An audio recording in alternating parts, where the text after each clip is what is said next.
Merci de votre fidélité sur nos antennes et surtout bienvenue à ces nouveaux numéros de version croisée.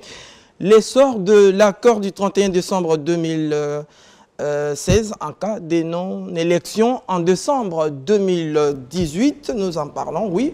L'on va sortir de cet accord le 31 décembre 2018. Il était donc limité dans les temps. Cela aussi peut impliquer les débats sur l'essor de la Constitution, vous le savez. C'est depuis près de 2 ans que nous sommes dans le régime de l'article 70 de la Constitution. Est-ce que l'emprise de l'article 70 est-elle une logique sans fin? Et alors qu'engagée dans le processus électoral, la centrale électorale de la RDC connaît des difficultés qui résultent à la fois du contexte politique et aussi technique. À ce jour, la question de l'utilisation de la machine à voter divise. La commission électorale peine à enrôler les Congolais de la diaspora. Certains Congolais à plusieurs nationalités, qu'on appelle les binationaux, se sont donc enrôlés et se portent même candidats à tous les niveaux. Alors, 2 questions principales dans cette émission. Que devient l'accord du 31 décembre en cas de non-élection? À quoi sert de nouveau cette constitution? Son sort peut-il être remis à la table? Merci à vous deux d'avoir accepté de répondre à notre invitation. Alors nous avons Maître Guillaume Manjolo, vous êtes secrétaire général de l'Union des libéraux démocrates congolais, exactement, c'est ça?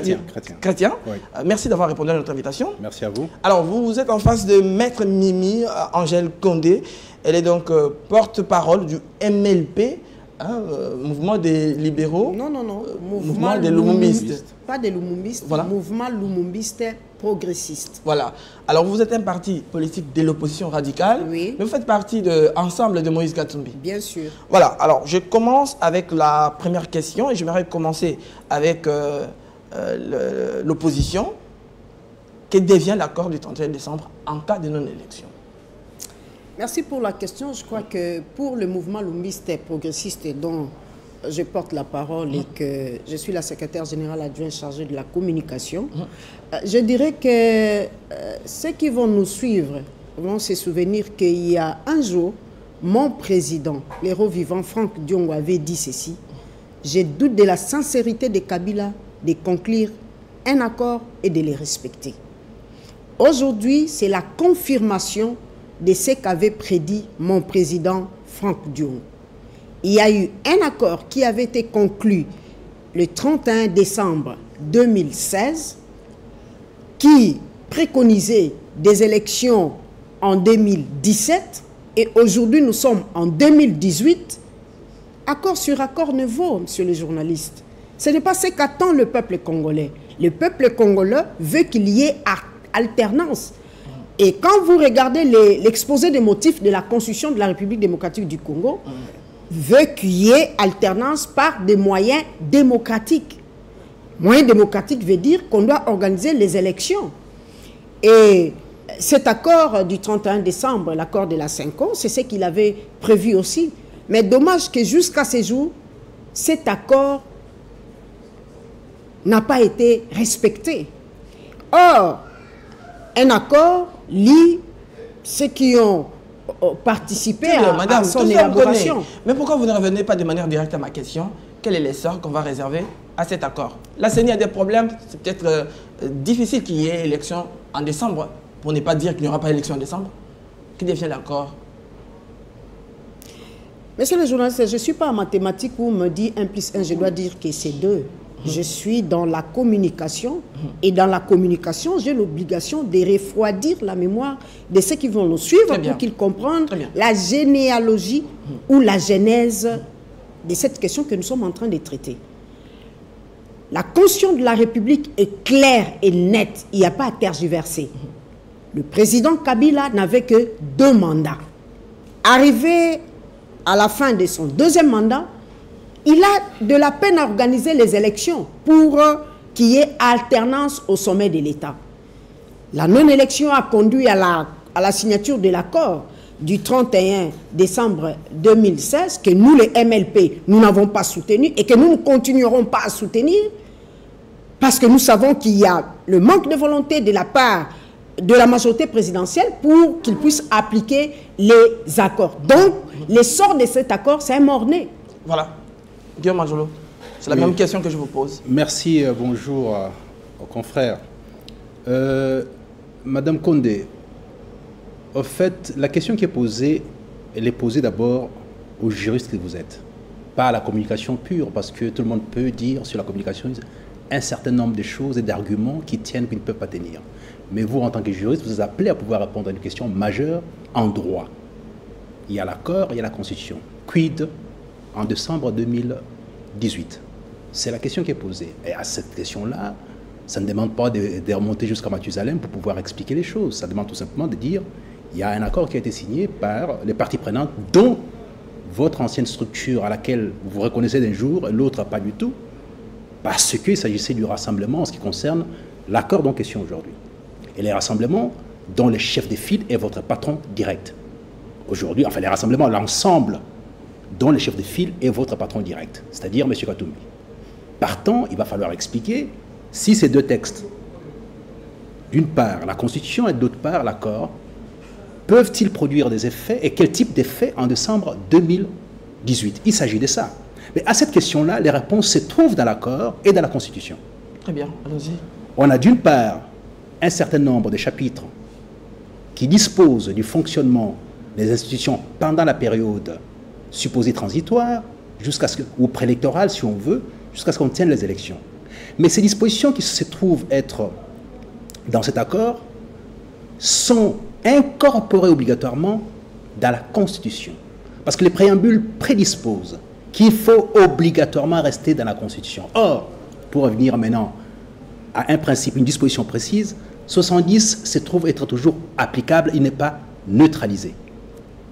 C'est-à-dire que celui qui se trouve aux responsabilités pendant la période transitoire, le chef de l'État, l'institution présidentielle, continue à œuvrer jusqu'à ce qu'on puisse avoir son remplaçant.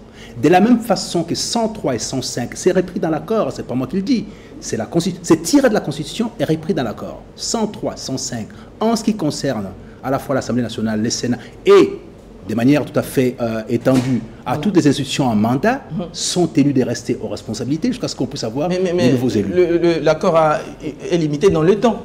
Donc, dès qu'on arrive en 2018, la deuxième prolongation prévue dans cet accord fait de cet accord un document qui ne va plus encore avoir son sens. Il y a une réelle difficulté d'interprétation à ce niveau-là. Il a été établi le CENSA, qui avait pour vocation d'évaluer à la fois les processus électoraux et les suivis de l'accord lui-même. C'est deux outils à sa disposition, des obligations à la disposition du CENSA. Évaluer les processus en question, électoral, et l'accord lui-même, comment est-ce qu'il est appliqué? Bon, il leur appartient de nous dire où est-ce qu'on en est exactement. Et dans le même accord, il y a aussi la CENI, qui a un chronogramme précis à pouvoir mettre en œuvre. Dans ces chronogrammes, est-ce que la CENI est à jour ou pas? Donc, c'est toutes ces questions qu'il faut poser de manière factuelle et non sentimentale. Voilà. Alors, si on doit dériver vers les sentiments, on ne s'en sortirait pas. Voilà. J'aimerais vous relancer avec que je donne la parole à Mimi Angèle Condé. Vous voulez dire en d'autres termes que ce soit l'article 70 de la Constitution, que ce soit l'accord du 31 décembre, nous sommes dans une emprise qui implique une logique sans fin. Ça veut dire on peut rester en fonction pendant 5-6 ans. On peut continuer à obtenir une prolongation si on n'est pas prêt à travers le CENSA, etc. Non, on ne peut pas faire ça. Ce serait néfaste à l'évolution de la République. Ça serait vraiment néfaste. Il faut s'arrêter à un moment donné pour passer à autre chose. Il me semble simplement qu'hier, encore avant-hier, on a promulgué la loi sur la répartition des sièges. Donc au fur et à mesure, il me semble même que c'est les derniers textes légaux nécessaires permettant à la CENI de pouvoir organiser les élections. Il viendra maintenant les dépôts de candidature d'ici juillet. Donc jusque-là, le chronogramme en termes des textes légaux nécessaires pour le processus électoral est en train de suivre son cours. En tout cas, on est à jour. Maintenant, il peut y avoir d'autres aléas de nature logistique dont on peut discuter. On en revient. Réplique, Maître Mimi Angèle. Merci pour la parole. Je voulais dire à mon contradicteur, mon estimé confrère Maître Manjo, le secrétaire général de l'ULDC, que je ne suis pas venu ici comme avocat au barreau de Kinshasa Matete. Je suis sur ces plateaux pour représenter mon parti. Comme vous aussi, vous êtes là, comme secrétaire général de l'ULDC. Moi, je suis la secrétaire générale adjointe du mouvement lumbiste et progressiste MLP.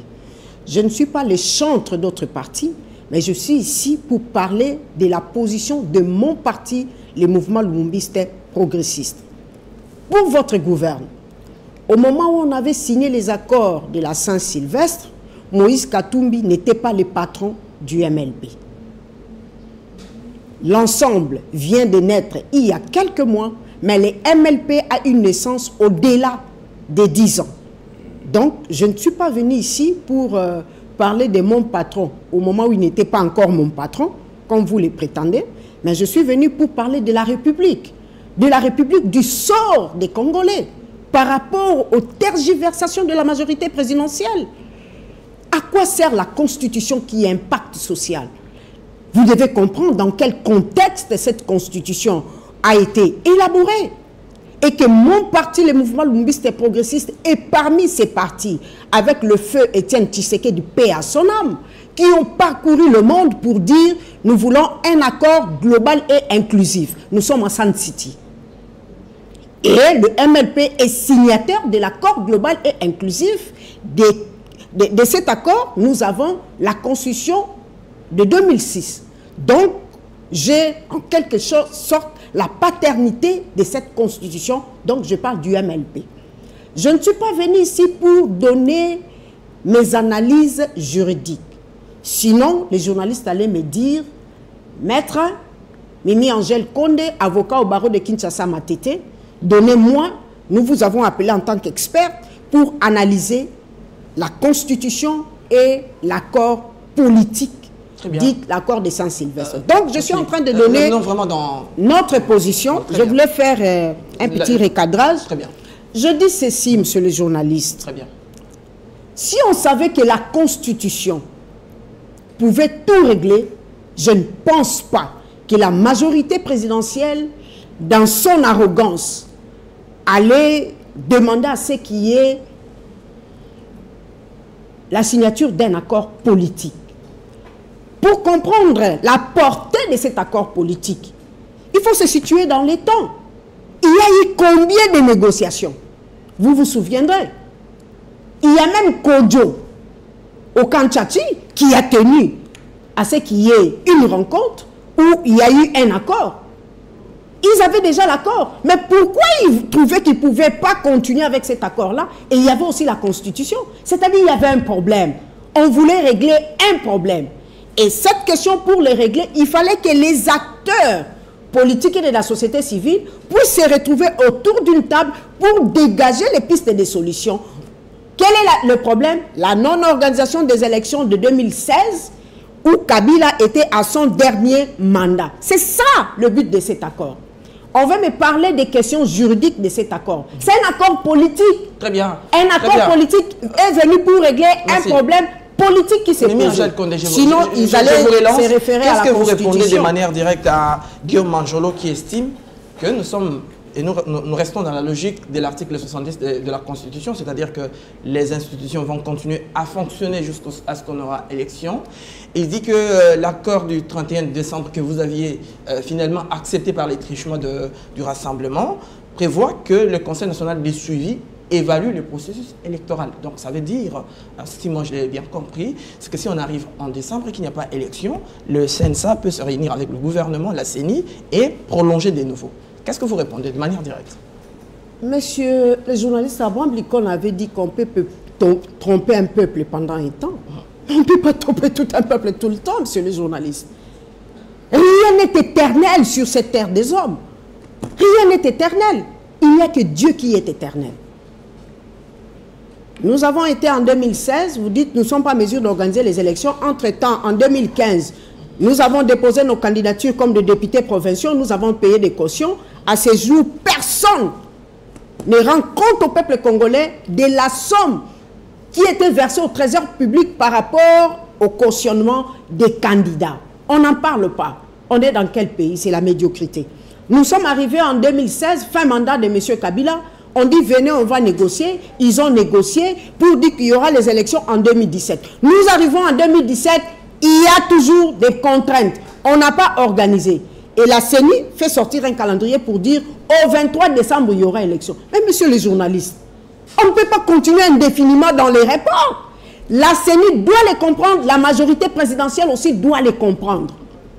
Kabila ne peut pas s'éterniser au pouvoir. On n'est pas là. Sur base de quel principe, de quelle pratique? L'article 70. Non, monsieur le journaliste. On ne peut pas continuer. Non, monsieur le journaliste. Mais alors, sur base de l'article 64, moi, en tant que peuple congolais, j'ai le droit de faire échec à quelqu'un qui veut prendre le pouvoir par la porte. Ça, c'est un putsch constitutionnel. Donc, pour vous, il faut aller aux élections à la fin de cette année. On doit aller aux élections à la fin de cette année. Faut-il y aller sans les Congolais de la diaspora, par exemple?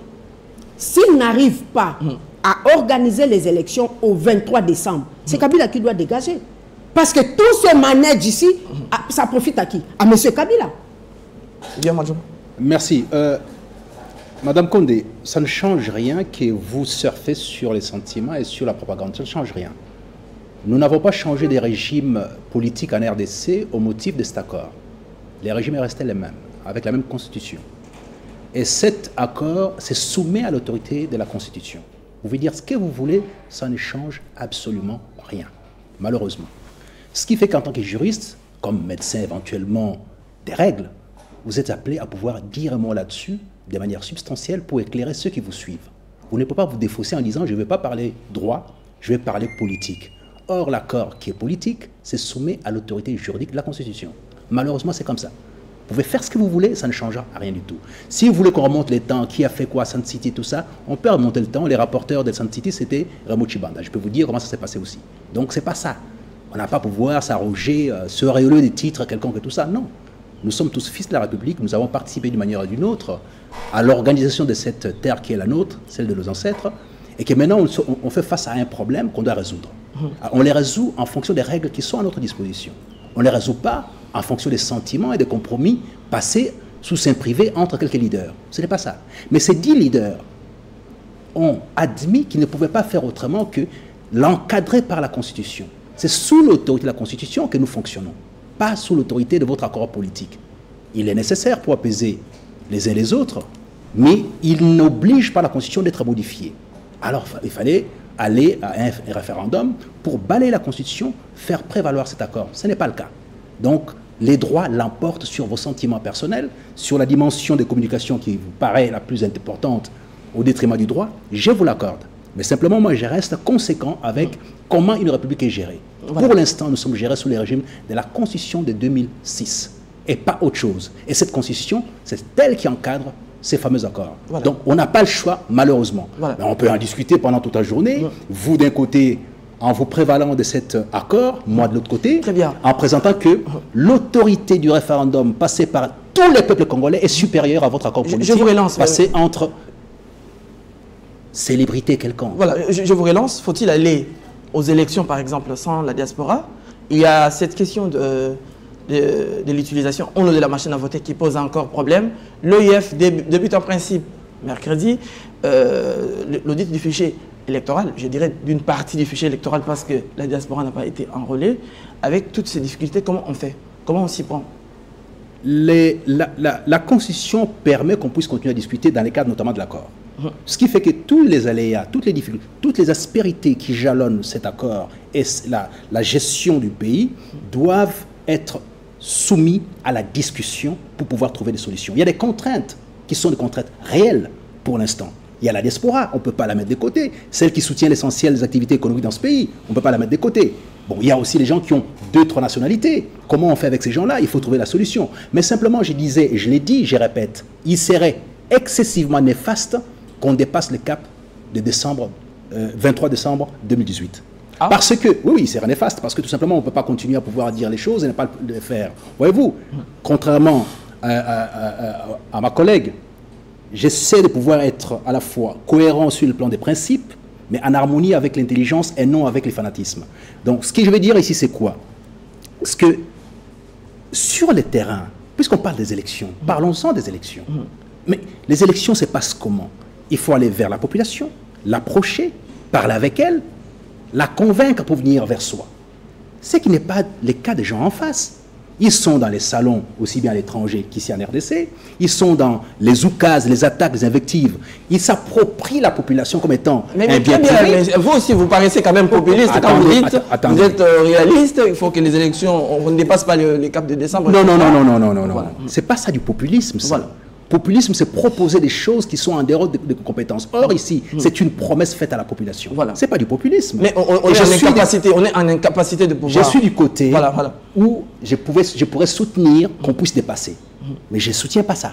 Voyez-vous la différence? Si je soutenais ça, c'est que je serais populiste.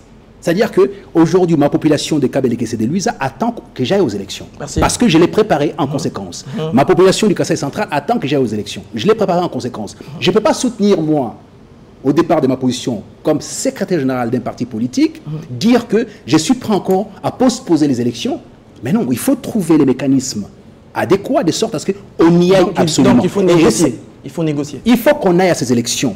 Il faut négocier, c'est-à-dire que l'ouverture de la négociation est incorporée au sein de l'accord et autorisée par la Constitution. Merci beaucoup. Faut-il qu'on puisse ne pas y aller? On doit absolument y aller. Contrairement à ceux d'en face, je vous dis, les élections se passent sur le terrain. Personne n'a le monopole de la population. Et d'ailleurs, c'est quoi le peuple dont on parle aujourd'hui? C'est l'entité sur laquelle s'exerce le pouvoir. Ce n'est pas celui-là. Vous vous servez du peuple sans cesse quand ça vous convient. De part et d'autre, on a vu ça, aussi bien dans la majorité que dans l'opposition. Vous vous servez du peuple sans cesse. Mais il a toujours été floué, de part et d'autre. Quand on regarde 2006 à aujourd'hui, tous ceux qui ont eu des prétentions et qui sont retrouvés de manière ou d'une autre aux responsabilités ont floué la population. La classe politique a déçu. La classe politique en général, l'homme congolais en général, a failli dans sa mission de pouvoir servir le peuple. Mimi Ajad Condé, c'est la même question que je vous avais déjà posée. Peut-être je réponds ça d'une autre manière. Il y a des problèmes qui se posent. La question de l'utilisation ou non de la machine à voter, la CENI peine à enrôler la diaspora, certains Congolais binationaux, dont la candidature de Moïse Katumbi que vous soutenez, se sont soit enrôlés ou se portent candidats à tous les niveaux. Faut-il dialoguer? Monsieur le journaliste, je l'ai dit déjà dès l'entrée de jeu, on dialogue avec quelqu'un qui est à mesure de respecter sa parole donnée. Je le reprends. On négocie, on dialogue avec des personnes d'en face. Alors, on fait quoi? Capables de respecter leurs paroles données. Regardez comment on a boutiqué l'accord du 31 décembre 2016. Mon contradicteur d'enfance, il est ça, il est de la majorité présidentielle. Ils savent comment ils ont boutiqué cet accord. Et ils disent que je suis en train de tenir un discours populiste. Messieurs les journalistes, ils sont dans quel monde ces gens ici? Ils vivent sur quelle terre? Sur la République démocratique du Congo? Moi, je suis de la Funa. La commune de Makala, jusqu'à ces jours, ils n'ont même pas une route à Makala. Allez voir l'avenue Elenguesa pour aller vers Makala, ce qui se passe. Les gens qui sont à Selembao, allez voir ce qui se passe là-bas. Mais ce régime a failli. Voilà pourquoi nous voulons qu'il y ait alternance. Nous voulons qu'ils partent. Pour qu'il y ait une autre vision, une autre personne avec un autre programme. Mais pour cela, il y a une procédure. La procédure, c'est prévu par la Constitution. La Constitution a dit que le mandat de M. Kabila est de 5 ans renouvelable une fois. M. Kabila a déjà dépassé son mandat. Très bien, vous avez eu un accord. L'accord de la Saint-Sylvestre lui a donné les béquilles pour l'amener jusqu'en 2017. Arrivé en 2017, ils n'ont pas pu organiser les élections. Mais alors... La CENI vient de nous promettre qu'il y aura élection au 23 décembre 2018. C'est à cette date que nous tous nous attelons. Voyez comment nous sommes en train de nous déployer sur terrain pour dire réellement au peuple congolais que nous, le MLP va participer aux élections de 2018. Je vous relance. Ça veut dire que toutes les questions majeures auxquelles j'ai fait allusion tout à l'heure ne vous concernent pas. Je dis, vous voulez aller bien aux élections le 23 décembre, très bien, sans la diaspora, mais vous ne répondez pas, madame. La question de l'utilisation de la machine à voter ou non, on va aller comment parce que vous n'êtes pas d'accord? Ça, je n'ai pas encore de réponse, s'il vous plaît. Mais je dégage le principe. Très bien. Le principe est que oui, nous allons participer aux élections du 23 décembre 2018. Sans la diaspora aussi. La question que la CENI vient de poser pour le moment, la question des Congolais de l'étranger. Très bien. C'est une question qui devait être déjà abordée en amont. La CENI savait que pour enrôler les Congolais de l'étranger, il y avait des préalables. Voilà encore la CENI dans ses stratagèmes pour qu'arriver, parce que vous savez que lorsque le calendrier avait été publié, il y a eu des contraintes qui ont déjà été mises en amont par la CENI. Et que la CENI sait que pour enrôler les Congolais de l'étranger, il y a des préalables. Nos compatriotes qui sont à l'étranger, certains sont restés Congolais, bien qu'il y a certains qui ont changé de nationalité. Et même ici à Kinshasa, Ne vous en faites pas, monsieur le journaliste. Ils ont changé de nationalité, mais ils sont restés quand même congolais. Il y a Sami Badibanga qui avait été nommé tout en étant belge, sur le journaliste. Ce n'est secret pour personne. C'est une violation de la loi, vous encouragez ça? Je suis en train d'énumérer d'abord, parce que quand les autres vont rétorquer, vous ne voulez pas nous enrôler parce que nous avons d'autres nationalités, et celui que vous avez nommé à la tête du gouvernement, n'était-il pas un Belge? On a nommé un autre monsieur comme ambassadeur à la Belgique. La Belgique dit, mais c'est ça un citoyen belge. Il ne peut pas venir ici pour représenter la RDC. Et il a été nommé en Angola. C'est un étranger. Mais les étrangers que nous voyons aujourd'hui, ce ne sont que ceux du diaspora. Et ceux qui sont avec nous, ceux qui sont au Parlement, le moratoire du Parlement. Et on vient de publier au Sénat, il y a combien des étrangers? La liste est sortie, c'est un secret pour personne. La situation est compliquée, est-ce qu'il ne faut pas encore... C'est un secret pour personne. Voilà. De la tête aux pieds, on doit balayer. Donc il y a un problème. On doit balayer de la tête aux pieds. Il y a un problème, il faut revoir la Constitution. Hein, pourquoi revoir la Constitution? La Constitution est claire. La nationalité congolaise est une exclusive. C'est cette Constitution que nous sommes en train d'appliquer.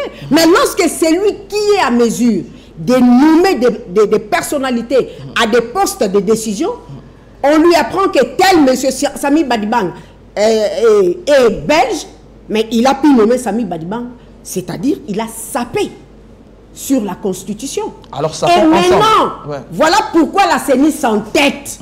La CENI est en train de faire ce qui lui semble bon, parce qu'il sait qu'ici, si la tête ne respecte pas la Constitution, donc il est en train d'emboîter les pas. Même la question de la machine à voter, messieurs les journalistes, les élections, d'ailleurs, on vient d'exclure les indépendants, c'est-à-dire ceux qui vont compétir, ce sont des acteurs politiques.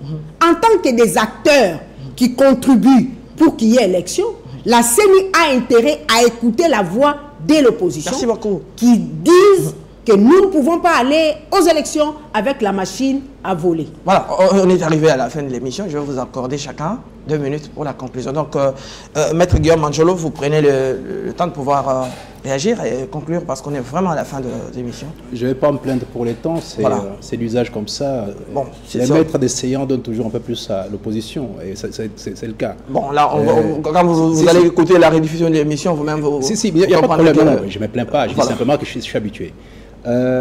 Assez rapidement, pour rappeler quelques éléments clés, j'ai dit ici qu'il y a un problème de l'homme politique congolais. Il faut les retenir, ces problèmes-là. Partant notamment qu'on ne sait plus aujourd'hui qui est majorité, qui est opposition, depuis combien de temps et tout ça, on ne sait pas. Vous avez parlé des Makal, là, madame. La ville-province de Kinshasa a la majorité à l'Assemblée provinciale et de l'opposition depuis 2006. Si vous n'êtes pas en mesure de pouvoir vous tenir en place par rapport au rôle de l'opposition, et ici c'est la majorité, ce sont des opposants qui tiennent la ville-province de Kinshasa, à l'Assemblée provinciale. Ils n'ont pas fait leur travail, ils se sont compromis dans leur ensemble. De la même façon que quand vous relevez les incohérences de l'accord, en partant du principe qu'on aurait débauché, des opposants de 30 ans, 40 ans se sont trouvés dans une démarche tout à fait baroque. À vous de pouvoir évaluer ça. Quand vous dites poster les élections éventuellement, ça vient de votre camp d'abord. Un des leaders de votre camp, d'ensemble, a disposé qu'il n'était pas possible de tenir les élections en 2018, qu'il fallait les poster à la télévision devant tout le monde. Fayoulou pour ne pas le citer. Alors, si vous voulez vous arroger de toute la bienséance nécessaire, de toutes les faveurs des gens qui sont les gens du bien et les autres c'est les camps du mal, ça ne marche pas. Votre camp est pollué par le fait que les gens n'ont pas de parole. Hier, ils disaient une chose, aujourd'hui, ils en disent une autre, et demain, ils en disent encore une autre. On peut faire la liste, elle est élogieuse. Donc, c'est l'homme politique congolais qui a un problème. Donc, partant de là, en ce qui concerne l'issue des élections, nous avons l'obligation, vous et moi, d'avoir une issue apaisée. Il y a eu trop de morts en 2006 et trop de morts en 2011. Du fait de qui? Du fait de la mésentente de la classe politique. On a emporté une série de Congolais qui sont morts. Mais tous les leaders sont encore vivants. Ça ne peut pas continuer comme ça. Vous êtes les porteurs de souffrance de la population, mais chaque fois c'est cette population qui tombe, et vous ne tombez pas. Toujours en vie avec vos familles en permanence. Ça ne peut plus continuer. Alors, sacrifiez-vous. Allez vous-même au front. Livrez-vous. Donnez-vous en pâture. Ça n'a jamais été le cas. Donc on doit s'arrêter à un moment donné, qu'on réfléchisse. Qu'on ne puisse pas avoir les peuples comme étant les leitmotifs soi-disant, et on se protège derrière, et jamais on avance. Et quand on se trouve en responsabilité, on change complètement de position. Ils sont nombreux, ils sont légions. Et quand on regarde ceux qui ont rejoint Joseph Kabila depuis 2002-2003, c'est quasiment la majorité qui venait de l'opposition. Tous viennent de l'opposition quasiment. Et ce sont ceux-là qui gèrent le pays aujourd'hui, y compris ceux qui étaient avec vous hier, et à Genval, et un peu partout. Alors, s'il vous plaît, mentir à la population, lui dire qu'effectivement, il y a un camp qui fait du mal, et nous sommes les camps du bien, ces camps-là, c'est quoi ces camps-là? C'est avec votre chef qui était avec nous depuis quasiment 10 ans? C'est celui-là, les camps du bien? Et on peut faire la comptabilité, c'est ce qui s'est passé dans le Katanga. Ce n'est pas l'objet du jour. Mais simplement, à un moment donné, nous sommes appelés à un compromis dans la discussion, à une démarche apaisée, à faire en sorte que le bonheur de la population soit considéré avant nos propres considérations, parce que je considère qu'effectivement, vous êtes dans l'invective, dans la propagande, dans l'idolâtrie de vos leaders, mais lorsqu'on doit aller sur les résultats éventuels, le comportement de l'homme congolais politique, on découvre qu'effectivement, des parts et d'autres, il y a beaucoup de choses à dire. Je crois que vous avez eu suffisamment du temps. Non, je pense qu'il fallait... Votre conclusion. Ma conclusion, c'est que Mme Condé et moi, nous sommes appelés à pouvoir discuter. Elle aime la vie, j'aime la vie. Elle est chrétienne, je suis chrétien. Nous célébrons la vie. Nous devons éviter à ce qu'on puisse avoir la déflagration pour les intérêts de quelques-uns. Ce n'est pas la population congolaise qui profite. Tous ces milliardaires, millionnaires qui sont enrichis en politique, ce n'est pas la population. Vous et moi, nous avons l'obligation de pouvoir protéger cette population contre ce type d'affres. Merci beaucoup. Je crois à la maison, Monsieur Manjolo a récupéré tout son temps. Madame, vous n'avez qu'une minute pour conclure. Oh, il a pris, même sa conclusion, c'est plus d'une minute, monsieur le journaliste. Non, il a récupéré le temps que vous avez pris dans Non, d'ailleurs, c'est lui qui a pris là, j'estime que j'étais vraiment ennuyé parce que de part et d'autre, on m'éteint un peu. Alors, vous allez le voir après. Voilà. Je dis ceci, il est en train de dire la ville de Kinshasa, c'est l'opposition qui gère. Mais mon contradicteur, Maître Guillaume Manjolo, monsieur le secrétaire général, vous devez faire le distinguo. Quand il s'agit des questions des infrastructures, vous devez comprendre, il y a la responsabilité du gouvernement central et la responsabilité du gouvernement provincial. Quand vous dites aujourd'hui que nous avons un discours populiste, aujourd'hui nous voulons quelque chose et demain nous voulons son contraire, monsieur le journaliste, nous voulons les élections. Et quand vous dites les hommes politiques de la RDC, je ne vous entends que citer Fayoulou et d'autres personnes. C'était d'abord Joseph Kabila qui est le premier homme politique. Le premier citoyen du Congo, c'est Joseph Kabila. Celui qui tient le pouvoir, c'est Joseph Kabila. Il a quelle vision pour le Congo? Et vous, à la majorité présidentielle, vous avez quelle vision pour le Congo et pour les Congolais? C'est ça le nœud de problème. Les gens sont en train de mourir parce que vous ne voulez pas respecter la Constitution. Hélas, rien n'est éternel sur cette terre des hommes. Merci beaucoup. Il y a que Dieu qui est éternel. Merci à vous deux d'avoir accepté de débattre autour de ce plateau. Merci également à vous tous qui nous avez suivis ici à Kinshasa et ailleurs à travers le monde. Très bientôt.